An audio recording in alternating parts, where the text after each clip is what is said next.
E aí, pessoal, eu sou o poeta Heleno Sapo, sou escritor e cordelista. Eu já tenho 3 livros publicados, entre eles o livro Inês, que é uma fábula lançada no ano de 2011, Conhecendo o Nome das Cidades do Rio Grande do Norte em um conto.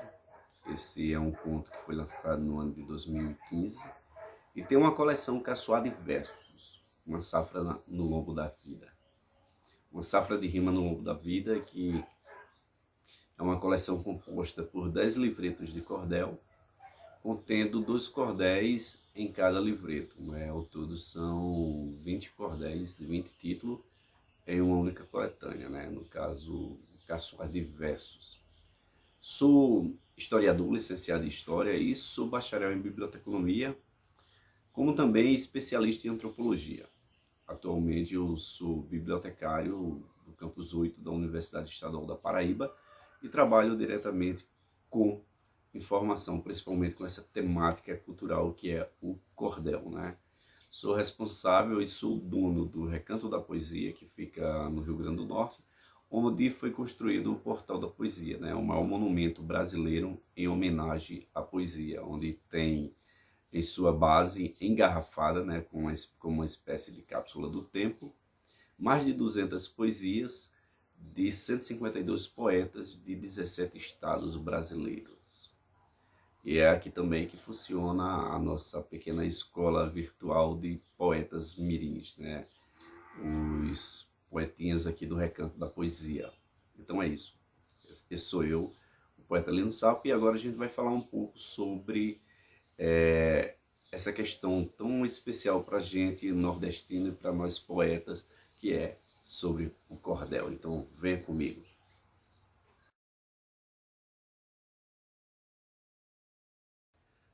O cordel é uma temática muito abrangente. De imediato as pessoas acreditam que seja um modelo de literatura sem importância. Na verdade não é. Eu posso inclusive trazer alguns aspectos aqui que pode mudar esse pensamento.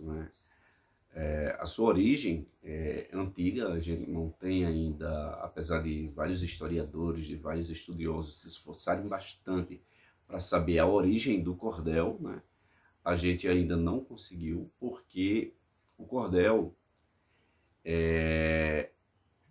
ele tem uma origem, acreditamos, que europeia, Foram Espanha, Portugal. Ela chega no Brasil trazida justamente pelos portugueses e pelos espanhóis. Mas onde que começa tudo isso? A gente sabe que cordel, o que era cordel? Era qualquer coisa que você pudesse colocar como texto, Poderia ser uma piada, poderia ser um verso solto, poderia ser uma receita de bolo, poderia ser um conto, poderia ser qualquer coisa que você pudesse colocar pendurado em cordões, Por isso cordel, porque ele vinha pendurado em cordões. E o país que isso era mais comum era Portugal, Mas essa parte da estrutura de poesia, essa é onde a gente vai bem mais a fundo, Se a gente analisar livros como a Odisseia de Homero, ele já vem com poesia, ele já vem com essa questão da métrica, que é tão comum dentro do cordel, não na proporção que tinha lá no livro de Homero, mas que já tinha esse modelo. Se a gente pegar os Lusíadas, você vai ver que é um livro totalmente em poesia, em versos. Ele tem lá a sua rima, ele tem lá a sua métrica, e aí a gente busca saber onde veio essa essência, com esse aspecto que é bem nordestino, que é esse modelo de versos, que são os 6 versos, geralmente os 6 versos, essa cestilha, com as 7 sílabas poéticas, que seria o padrão mais comum aqui do cordel nordestino brasileiro. Então esse a gente ainda não tem uma definição, sempre que estuda-se, descobre novas coisas, até porque o cordel, como vocês podem ver, ele era feito em papéis muito simples, Então, por ser papéis simples, eles não resistiam ao longo do tempo. Então, são poucos a quantidade de cordéis de longos tempos que a gente possa estar pesquisando e buscando o melhor, né? Tem também esse outro modelo aqui, que é estilo o da Luzeiro, né? Que era o mais comum. E antigamente, quando nossos pais iam para as feiras, eu vou falar pelos meus, a gente sempre pedia para que trouxesse um romance, né? Naquela época era conhecido como romance, né? A gente chamava de romance. O cordel, ele aqui no Nordeste brasileiro, ele vem basicamente da cantoria, né? Os cantadores de violas que tinham o boi como fonte principal de suas cantorias, né?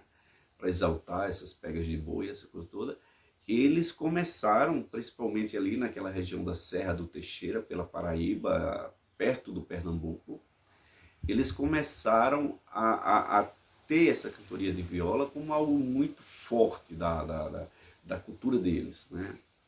E, inteligentemente, um homem por nome de Leandro Gomes de Barro, que é considerado o pai do cordel, né? Ele começa a pegar aquela poesia que era tido nas cantorias e colocar no papel. E a partir daí ele passa a ser o primeiro editor, como também o divulgador, o vendedor, ele era tudo, né? Além de poeta, né? Então a gente começa aí a ter um modelo de literatura bem comum nessa nossa região, ali pelos idos de 1870, por aí, início do século passado, do século retrasado. E aí a gente vem trazendo esse modelo até os dias atuais, né? É um modelo muito forte, muito presente na nossa cultura, né? Agora, é interessante que a gente entenda como é que é o cordel. E aí eu chamo vocês para que a gente aprenda um pouco, vamos destrinchar o que é o cordel.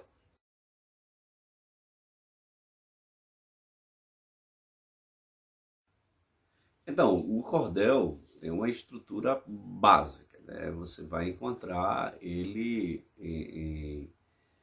em três principais modelos, né? Seria ele em 6 versos, em 7 e em 10, né?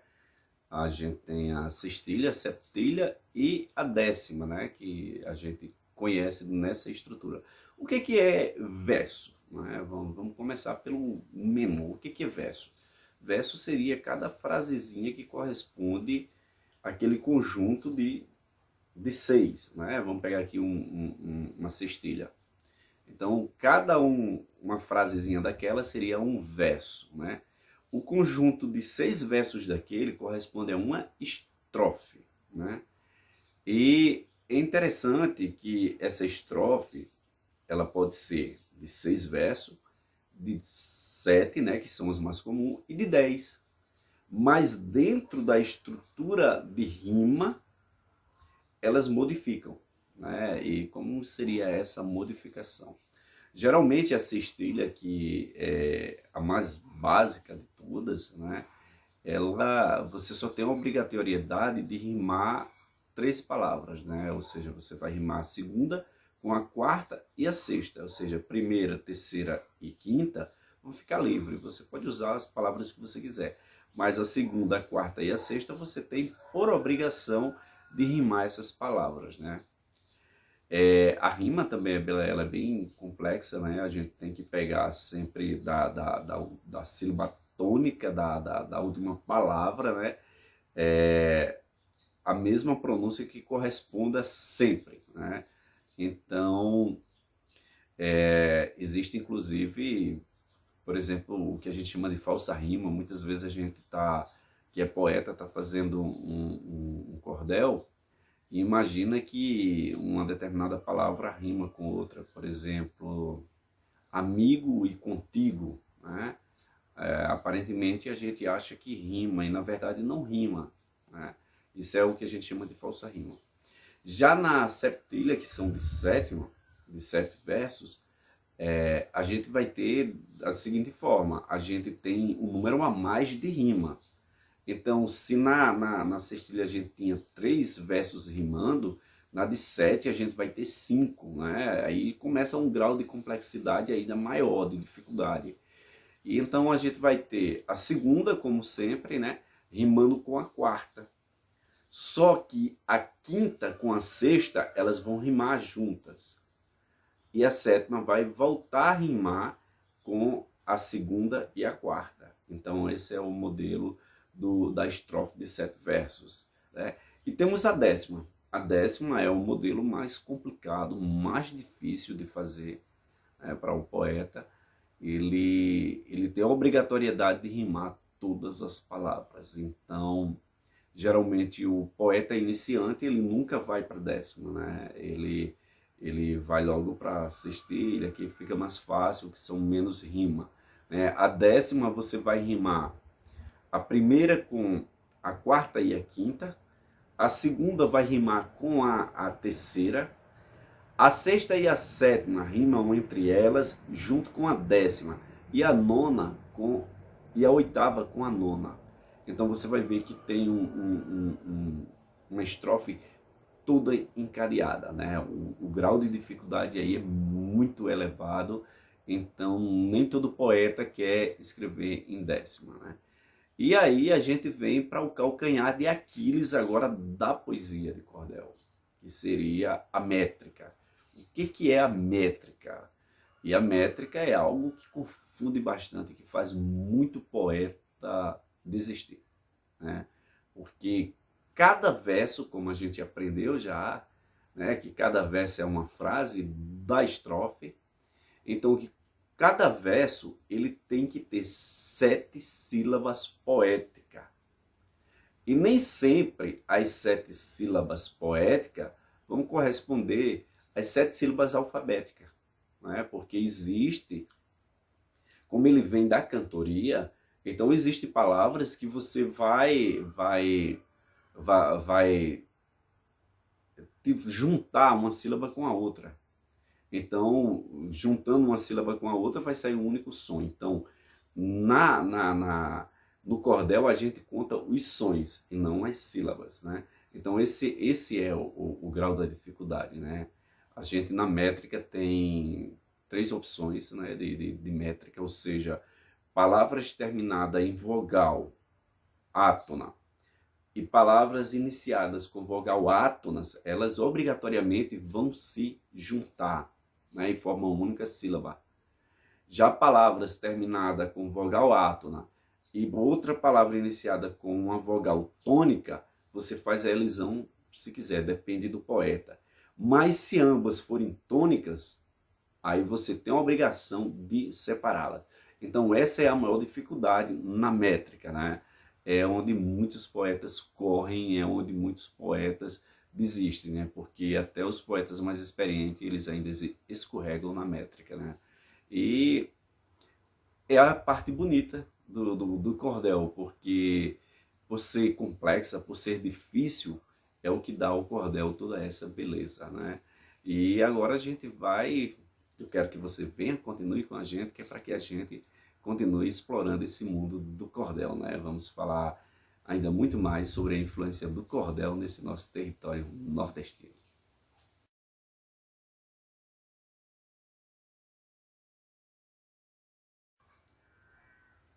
Eu sou mesmo nordestino, sob as bênçãos do divino, que nasci nesse torrão. Me considero com sorte por ser dessa gente forte, que nunca temeu a morte e nem chorou sem precisão. Eu sou sim cabra da peste, com orgulho do Nordeste, pois a história me veste como um povo varonil, meu território tão lindo, onde o sol já nasce rindo, sagradamente cobrindo essa parte do Brasil. Um solo tão venerado, que Deus, com todo cuidado, fez todo o seu tracejado com a tinta do amor, usando aquela mais pura, adoçou nossa cultura com o doce da rapadura dos versos do cantador. Eu sou meio tudo isso, com meu peito e rebuliço, feito preso num feitiço, vou à minha terra amando, esse orgulho corre em mim, foi Deus quem me fez assim, vou viver até o fim no mundo. nordestinando. Pessoal, quase todos os poetas de cordel, 90% deles são nordestinos. E eles sentem muito amor por declamar, por estar poetizando essa terra, né? O Nordeste é o berço da literatura de cordel. E eu posso dizer a vocês que é uma da literatura mais bonita que eu conheço. Quando eu cheguei na universidade, na UFRN, eu fui fazer o curso de letras e eu só fiz até o quarto período. Por motivos eu tive que ir embora para outro estado, no caso para Paraíba. E quando eu estava cursando letras, comecei a aprender sobre modelos de literatura, eu me apaixonei quando eu vi que o Nordeste tem uma das literaturas mais difíceis, mas mais bonita de ser ouvida e de ser lida, né? E eu disse, por que não estar declamando, estar escrevendo uma literatura que é tão nossa, né?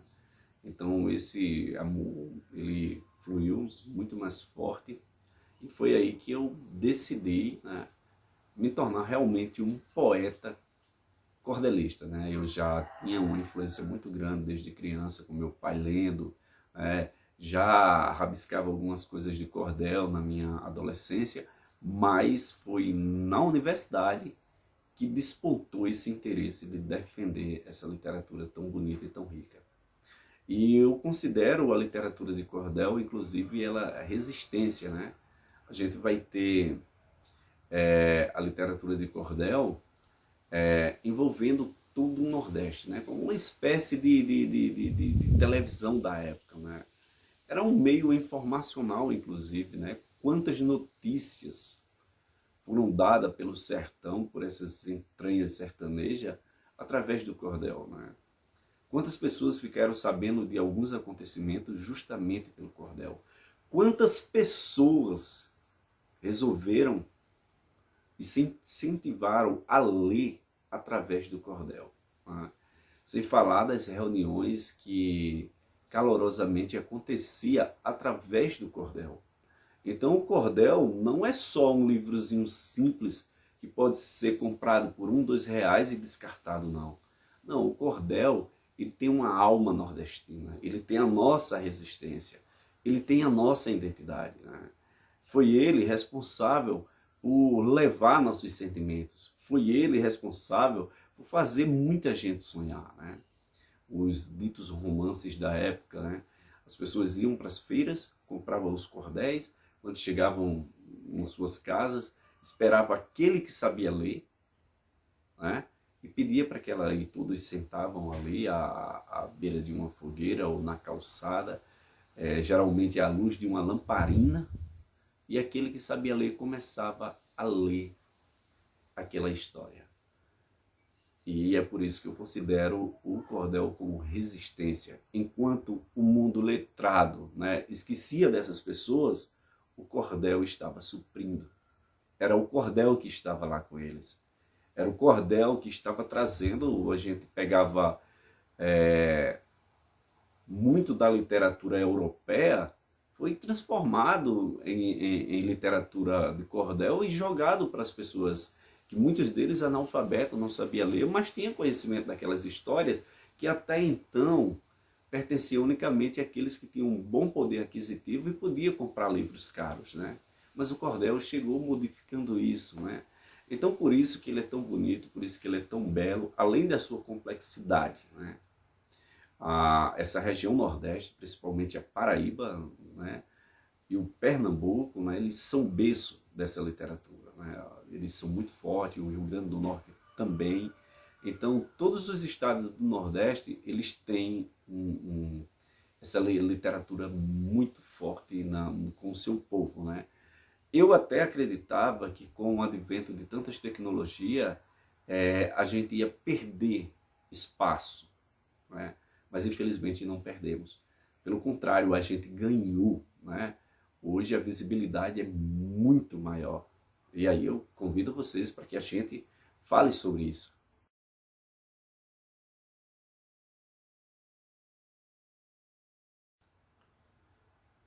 A internet deu voz a muito poeta que vivia escondido, né?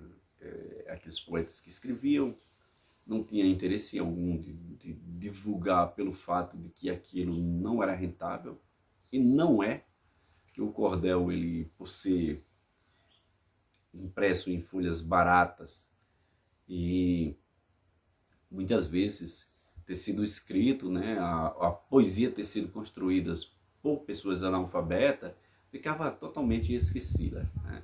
Mas hoje, com a internet, essas pessoas estão tendo visibilidade. As pessoas escrevem, divulgam nas plataformas, inclusive no Facebook, Instagram, YouTube, né? WhatsApp, tem visibilidade, né? Algumas pessoas se identificam e às vezes um clique, um ok, um comentário ajuda essas pessoas a entenderem que o que elas fazem é bacana e eles começam a escrever cada vez mais, né? Aqui no Rio Grande do Norte a gente tem uns movimentos muito bonitos, né? Eu conheço de perto o projeto, né, dos poetas mirins aqui do Rio Grande do Norte, que iniciou-se na cidade de Carnaúba dos Dantas, com o encontro de poetas mirins, e de repentemente um monte de crianças, né, começaram a declamar, outros já estão escrevendo, né, e as crianças encantam, onde elas vão, elas encantam, elas declamam com uma perfeição incrível, e elas já estão, né, entendendo bastante desse mundo do cordel. Né? Então serão grandes cordelistas futuramente, né? Tem dado uma contribuição muito bonita, né? Fora tantos outros, o caso do Leonardo Bastião, que é um poeta analfabeto, lá da cidade, eu não lembro bem a cidade, mas ele é do Pernambuco, e que ele faz o maior sucesso na internet com os seus versos, mesmo sendo analfabeto, ele faz sucesso, né? Alguém filma lá, coloca na internet, então a internet acabou dando uma divulgação, uma possibilidade de divulgação muito grande para os poetas, né?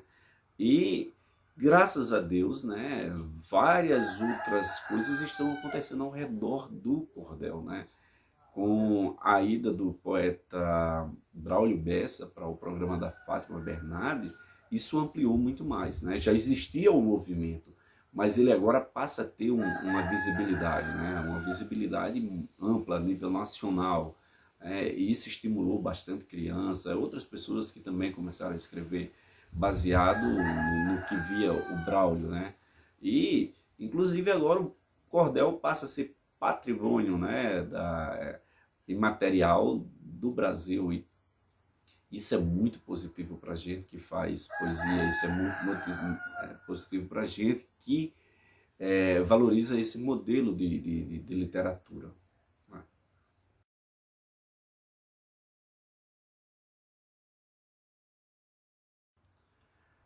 Em relação às leis de incentivo, o próprio Rio Grande do Norte agora, né, ele instituiu uma lei, né, de incentivo à literatura de cordel. Então isso está começando a se tornar comum em quase todos os estados do Brasil, principalmente os nordestinos.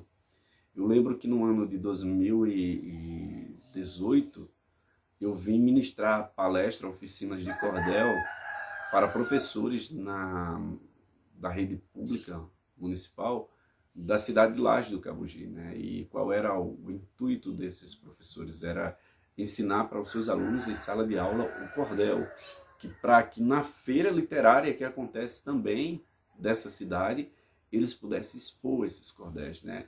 E aí a gente fica muito feliz porque a gente já teve inclusive pessoas lançando livro, né? Então são pessoas que estão percebendo essa importância do cordel, essa ligação que o cordel tem com a identidade nordestina, do povo nordestino, né? E agora as instituições estão começando a valorizar algo que até então foi muito marginalizado, né? Lá no passado, o cordel foi muito marginalizado por se tratar de algo que era feito por analfabeto e por ser de um papel muito barato, né? Então, quase que nenhuma universidade, quase que nenhum instituto se preocupou em preservar essa nossa produção, né? E para isso eu abro uma aspa para a Biblioteca Átila de Almeida, lá na cidade de Campina Grande, né? A biblioteca da Universidade Estadual da Paraíba, que tem o maior acervo de cordel, né, aqui do Brasil. Então, eles se preocuparam em guardar o nosso acervo, né? Então, era bom que todo o Nordeste, ou todo o Brasil, tivesse preocupado com isso, né? Infelizmente, não se preocupou, mas que alguém já começou a abrir os olhos, né? E isso foi muito importante, e está sendo importante para a gente, né? Com essas novas leis, quando o cordel passa a ser patrimônio, né, a nível nacional, isso deu para a gente uma grandeza muito grande. Apesar de que o poeta, ainda ele é totalmente esquecido, ele é pouquíssimo valorizado. Quem escreve poesia, escreve por amor, porque financeiramente é muito difícil você ser correspondido à altura. Existe algum poeta que sobrevive? Existe. Mas de 100 você vai pegar talvez 3 que sobreviva do cordel. A grande maioria faz cordel apenas porque ama esse modelo de literatura. Então é um modelo de literatura que é praticamente por amor. Cordel é amor puro, né? E aí hoje, com essa divulgação inteira, né, a gente sai do boi, né, que era a temática principal, passa para a terra, né, para exaltar suas terras, que foi o que o Patativa fez bastante. E hoje a gente usa no cordel qualquer temática que você quiser. É muito comum a gente ver nas salas de aula hoje das escolas, eles utilizando os cordéis como meio educativo, para falar do meio ambiente, para falar sobre biologia. Eu tenho um amigo que é mestre em física, que o trabalho dele é todo em cordel, ou seja, as aulas deles é em cordel, então é física em cordel. Então qualquer assunto você consegue sintetizar e jogar no cordel e você consegue atrair pessoas para esse modelo de literatura, né? Você consegue muitas vezes resumir de uma forma mais fácil, passar a mensagem pela poesia, né? Isso foi muito positivo e louvável, não é? Está sendo louvável, né? Essa preocupação que algumas instituições, que o meio televisivo, o meio informacional está dando à literatura de cordel, está sendo muito positivo para o cordel. Espero que um dia se torne também positivo para os poetas, que esses são muito marginalizados, ainda muito esquecidos, né? Pouquíssimos vistos e pouquíssimos retribuídos pela contribuição gigante que dá na construção cultural desse país e dessa região.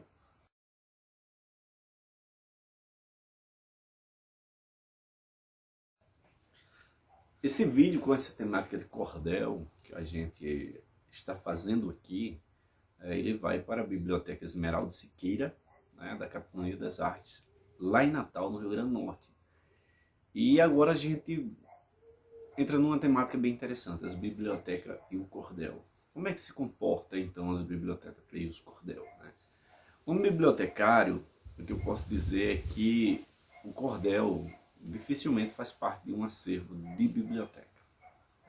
A gente tem, no caso, a Biblioteca Átilas de Almeida, lá em Campina Grande, que ela preserva, né? Mas esse acervo ele não faz parte do acervo para o aluno vir lá e consultar e levar para casa, não é. Ele é de preservação. Quando se trata de acervo para o aluno pegar, levar, estudar, eu desconheço, né? Eu desconheço algumas bibliotecas. Conheço Cordelteca, né? Tem o caso da Cordelteca do Pedro Popov, né? Um garoto lá de São Paulo, que com 13 anos, né, ele fundou uma cordelteca.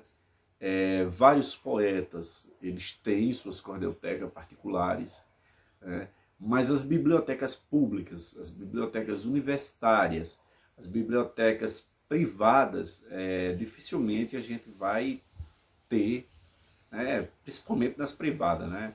Se é privada, alguém deve ter para ele mesmo, né? A gente vai ter esse acesso do cordel, né? Os motivos já foram falados. A gente tem o motivo de ser uma literatura que até então era considerada uma literatura barata, uma literatura sem valor, né? Por ser feito geralmente por pessoas analfabetas, ou pessoas que não tinham lá essa formação acadêmica, então por isso essa desvalorização tão grande em relação ao cordel, né? E ele nunca permanece, nunca está, e até a forma do seu papel mesmo, o seu formato físico, né, de ser, como o cordelista, ele geralmente era uma pessoa muito pobre, então a forma como ele tem de fazer o cordel é a forma mais simples. Então a forma mais simples geralmente é uma única folha, um cordel composto com 24 estrofes, então uma única folha de A4 você faz. Então basta dobrar, corta ao meio e você está com o cordel completinho. Então você, de um material físico, né, bastante frágil, né, então eu acredito que seja por isso que as bibliotecas também não tenham, né. No caso da nossa biblioteca, a minha, o campus lá de Araruna, a gente tem dentro da biblioteca uma cordelteca, né? Ainda com pouquíssimos volumes, mas a gente tem, né?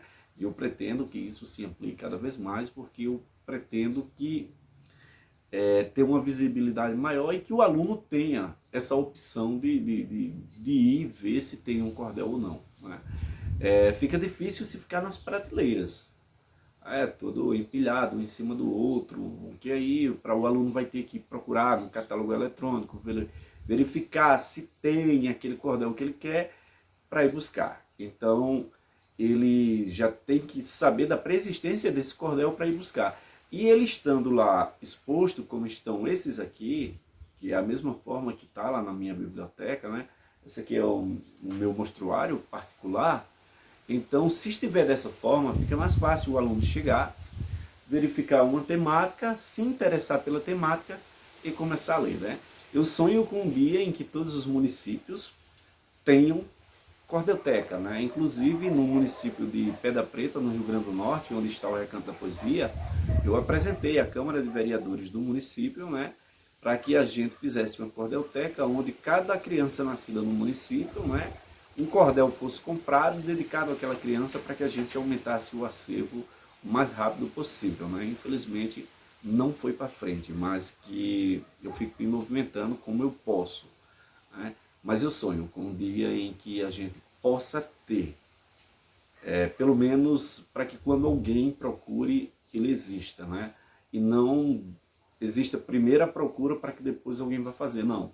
Vamos colocar eles lá, já que é um patrimônio cultural do Brasil, já que é um símbolo da nossa região, da nossa terra, da nossa gente, do nosso povo, vamos valorizar um pouco mais, vamos dar um espaço tão merecido ao cordel nas nossas bibliotecas, né?